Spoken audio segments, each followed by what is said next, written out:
What happens when a morning television interview spirals so far out of control that security has to be called? When a guest's sense of entitlement collides with a host who refuses to back down?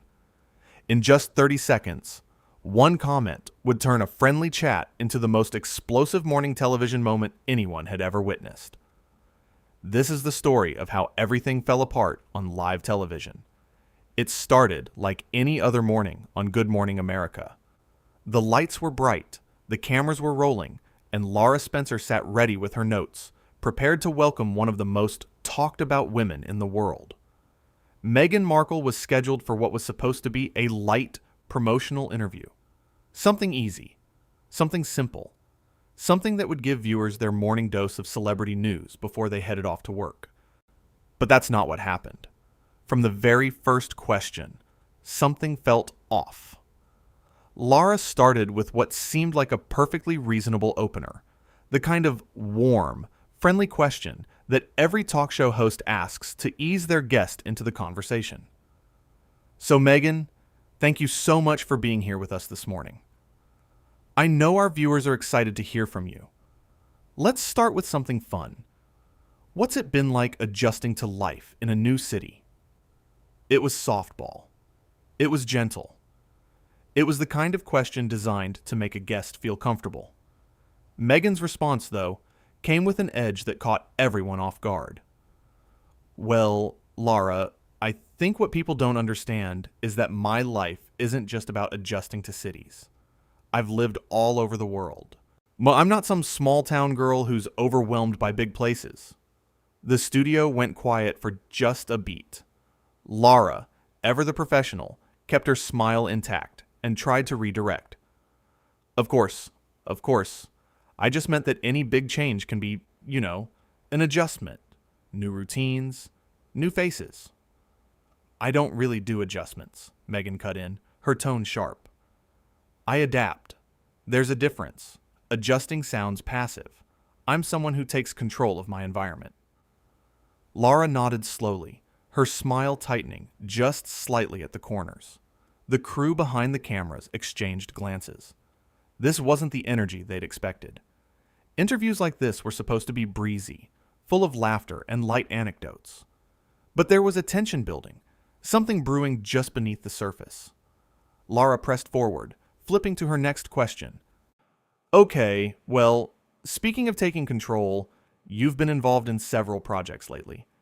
Can you tell us about what you're working on now? Meghan leaned back in her chair, crossing her legs with a deliberate slowness that felt almost theatrical. I could tell you about my projects, Lara, but I'm wondering if your audience is actually interested in the work I do, or if they just want to hear gossip. The words hung in the air like a challenge.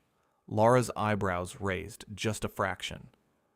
I think our audience, Lara said carefully, her voice still friendly, but with a new firmness underneath, is interested in hearing about you. That's why you're here. That's why we invited you. Right, Meghan said, drawing out the word. You invited me. But let's be honest about what this is. You want me to sit here and be charming and smile and give you sound bites that you can clip for social media. You want me to play the part. Lara's smile faded completely now. She set her notes down on her lap and looked directly at Meghan. I want to have a conversation with you. That's what we do here. We talk to people about their lives, their work, the things they care about.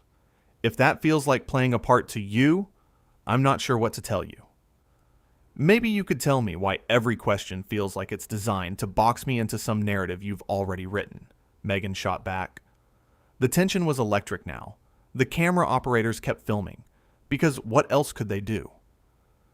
This was live television. There was no stopping it, no editing it out. Millions of people were watching this unfold in real time.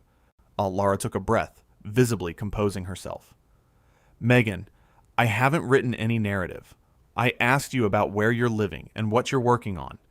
These are normal questions, basic questions, the same questions I'd ask anyone sitting in that chair.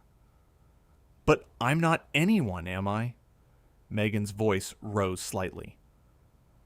That's the whole point. You all act like you want to treat me normally, but then you pick apart everything I say, everything I do. So, forgive me if I'm a little defensive when someone starts digging.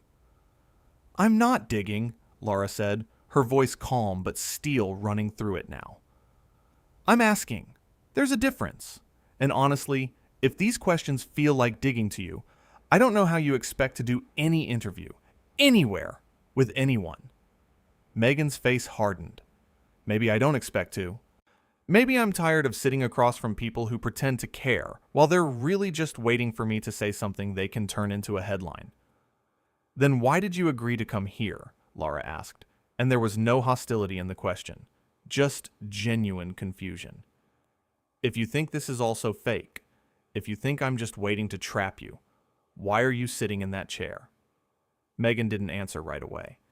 She looked at Lara, then at the cameras, then back at Lara. Because I was told it would be good for my image, she finally said, her voice dripping with sarcasm. Isn't that what it's always about? Image management, perception, making sure people see you the right way. Lara shook her head slowly. That's not what this show is about. We're not here to manage anyone's image. We're here to have real conversations with real people. And right now, I'm trying to do that. But you're making it impossible. I'm making it impossible, Meghan's voice shot up. You're the one asking insulting questions and then acting surprised when I don't just smile and nod. What question was insulting? Lara asked, her voice rising to match Meghan's now. Tell me, which question insulted you? All of them, Meghan snapped. The way you asked where I'm living, like I'm some lost little girl. The way you asked about my work, like you're doing me a favor by even pretending to care. It's all condescending. Lara's jaw tightened.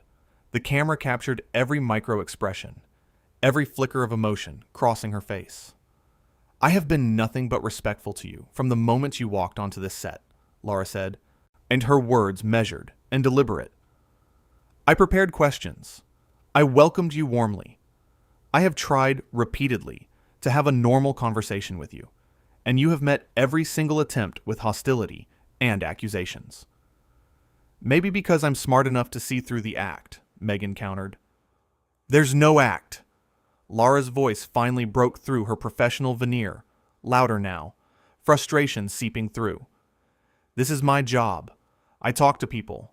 I've done this for years, and I have never had a guest sit here and accuse me of the things you're accusing me of when all I've done is try to give you a platform to speak. A platform, Meghan repeated mockingly. How generous of you. The crew was frozen. Production assistants stood with clipboards clutched to their chests, unsure whether to intervene or let it play out. The director in the control room was frantically trying to decide if they should cut to commercial, but this was live. There was nowhere to hide. Lara leaned forward, her elbows on her knees, looking directly into Meghan's eyes. Do you hear yourself right now? Do you understand how you sound? You came on this show voluntarily. Nobody forced you. And now you're sitting here on live television insulting me, insulting my crew, insulting the entire concept of what we do here. For what? To prove some point about how you're above all this? Meghan stood up abruptly, her microphone nearly pulling out of its pack. I don't have to sit here and listen to this. You're right, Lara said, standing as well, her voice sharp and clear. You don't, but you did agree to be here. You did sit down in that chair. And you did spend the last 10 minutes turning what should have been a pleasant conversation into whatever this is. This is me refusing to be talked down to by someone who thinks she's doing me a favor, Meghan said, her voice loud enough that it echoed slightly in the studio. I never talked down to you. Lara's voice matched her volume now. Not once. I asked you normal questions, and you turned them into attacks. You made this hostile. You created this situation. And now you're acting like you're the victim. Meghan pointed a finger at Lara, her hand shaking slightly. Don't you dare tell me I'm playing the victim. You have no idea what I deal with. No idea what it's like to have every single word twisted, every action scrutinized. Then maybe, Lara said, her voice dropping to something colder, something harder. You should stop giving people reasons to scrutinize. Maybe if you showed up to an interview and actually participated in good faith instead of looking for a fight, people would respond differently. The words landed like a slap. Meghan's face flushed red. How dare you? How dare I what? Lara challenged. Tell you the truth? Point out that you've been combative and rude from the very first question? That's my job, Meghan. When someone sits in that chair and acts the way you're acting, I'm supposed to call it out. Your job is to kiss up to celebrities and make them look good, Meghan spat. My job, Lara corrected, her voice like ice, is to have honest conversations. And honestly, this has been one of the most unpleasant interviews I've ever conducted. Not because of the questions, not because of the topic. Oh, but because of you. Meghan took a step toward Lara, and for a moment, the entire studio held its breath. You're going to regret this, Meghan said, her voice low and threatening. Lara didn't back down. She stood her ground, her chin up, her eyes locked on Meghan's.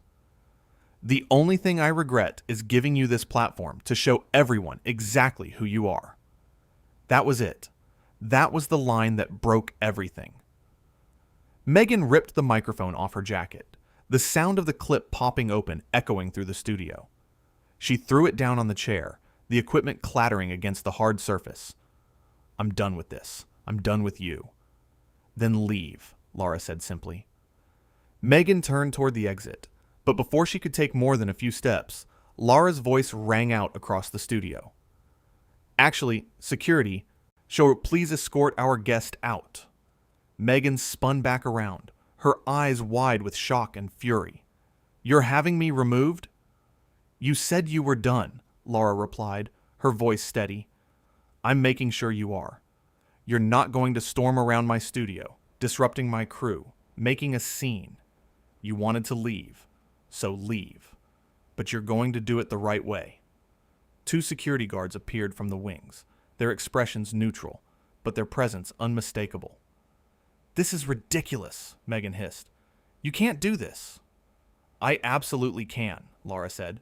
This is my set. These are my people, and you are not welcome here anymore. Meghan looked around wildly, as if searching for someone to back her up, someone to intervene on her behalf. But the crew members avoided her gaze.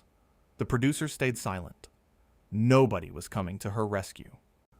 You're going to pay for this, Meghan said, her voice shaking with rage. I'll take my chances, Lara responded. The security guards moved closer, not touching Meghan, but making it clear that their presence was not optional. This way, please, one of them said quietly. Meghan's hands were balled into fists at her sides. Her face was a mask of fury and humiliation. For a long moment, she just stood there, as if willing someone, anyone, to tell her this wasn't really happening. But it was happening, and everyone was watching. Finally, with a sound that was half scoff, half growl, Meghan turned and walked toward the exit. The security guards followed at a respectful distance, but they were there. They were escorting her out. There was no mistaking it. As she reached the door that led off the set, Meghan paused and looked back over her shoulder. You're all going to regret this, she said, loud enough for everyone to hear. Lara didn't respond. She just stood there, her arms crossed, watching as Meghan disappeared through the door and out of the studio. The moment the door closed, the studio erupted. Not with cheers or gasps, but with an exhale. A collective release of tension that had been building for the last 15 minutes. Crew members looked at each other with wide eyes. The camera operators kept their cameras rolling, capturing Lara's face as she processed what had just happened. Lara walked back to her chair and sat down slowly. She looked directly into the camera, and for a moment, she just breathed. Then she spoke. Well, she said, her voice remarkably steady, considering everything that had just transpired. That was not how I expected this morning to go. A few nervous laughs rippled through the crew. Lara smoothed her hands over her skirt, collecting herself. You know, We prepare for these interviews. We research our guests. We come up with questions that we think will lead to interesting, engaging conversations. But sometimes, no matter how much you prepare, things go sideways. And when they do, all you can do is be honest, be direct, and stand up for yourself and your team.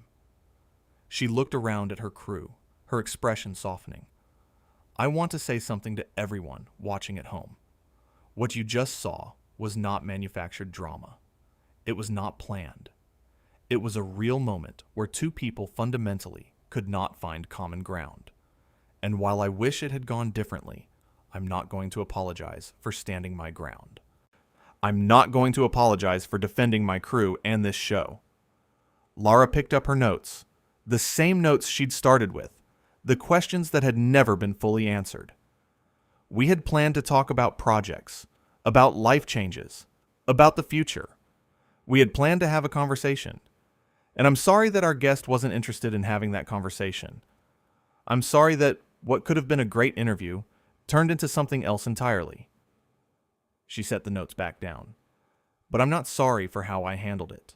When someone comes onto your set, onto your show, and treats you and your team with disrespect, you have two choices.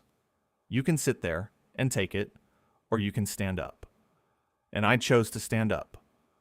The camera pushed in slightly, capturing the determination in Lara's eyes. This show has always been about respect. Respect for our guests, respect for our audience, and respect for the truth. And when those values are challenged, we don't back down. Lara looked directly into the lens, speaking to the millions of people watching from their homes, their offices, their phones. I know some of you might think I was too harsh. Some of you might think I should have let it slide, should have smiled through it, should have just moved on to the next question.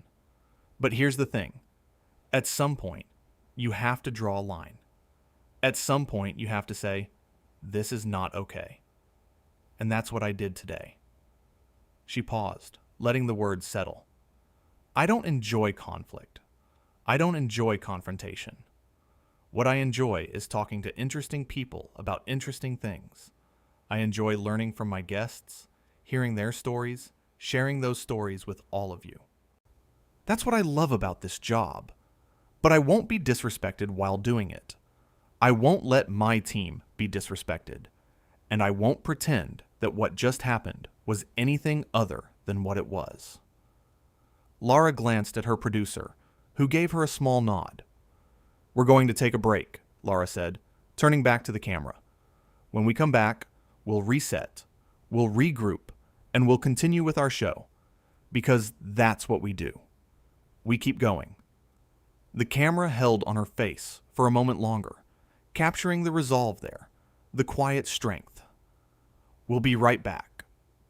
As the show cut to commercial, Lara remained in her chair, her hands folded in her lap. The studio was buzzing with energy, with conversation, with the aftermath of what everyone had just witnessed. A producer approached her, tablet in hand. Lara, social media is exploding. Everyone's talking about it. Lara nodded, but didn't ask for details. She didn't need to know what people were saying, not yet. Right now, she just needed to breathe. Another crew member brought her a bottle of water. She accepted it with a grateful smile and took a long drink. You okay? Someone asked. I'm fine, Lara said, and she meant it. I'm completely fine. And she was, because she had done what she needed to do. She had stood her ground. She had refused to let entitled behavior dictate how her show ran. She had drawn a line and enforced it. The makeup artist came over to do a quick touch-up before they went back on air. As the powder brush swept across her face, Lara closed her eyes for just a moment. 30 seconds, the stage manager called out. Lara opened her eyes and straightened in her chair. She was ready. Ready to move forward. Ready to continue the show.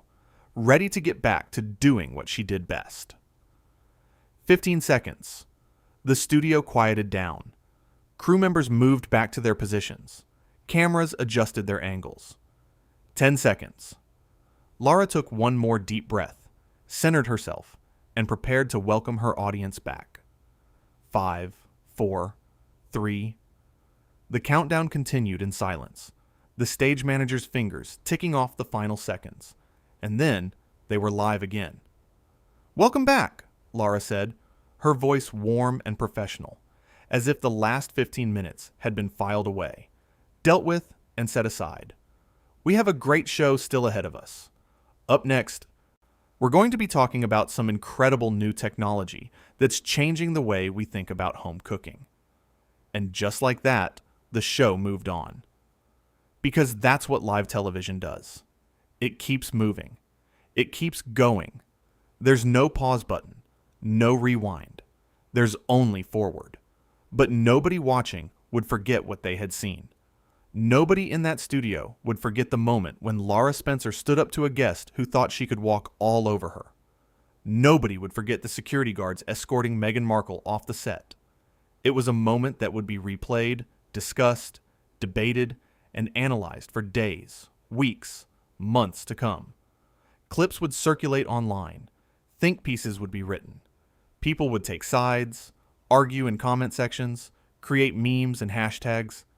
But in that studio, in that moment, as Lara transitioned smoothly to her next segment, there was only the work, only the show, only the commitment to keep going, no matter what. Because that's what professionals do. And Lara Spencer was nothing if not a professional. The cooking segment went smoothly. The guest was delightful. The demonstration was engaging. And Lara asked thoughtful questions that drew out interesting answers. It was everything the first interview should have been. As the show progressed through its remaining segments, as the minutes ticked by and the end of the broadcast approached, the energy in the studio gradually normalized. The tension that had gripped everyone during the confrontation slowly released its hold. But it was still there, hovering in the background, a reminder of what had happened. A marker of a moment that had changed something fundamental about how people viewed both Lara and her former guest. When the show finally wrapped, when the cameras stopped rolling and the lights dimmed slightly, Lara stood up from her chair and stretched. Her shoulders were tight, her jaw slightly sore from the tension she'd been holding.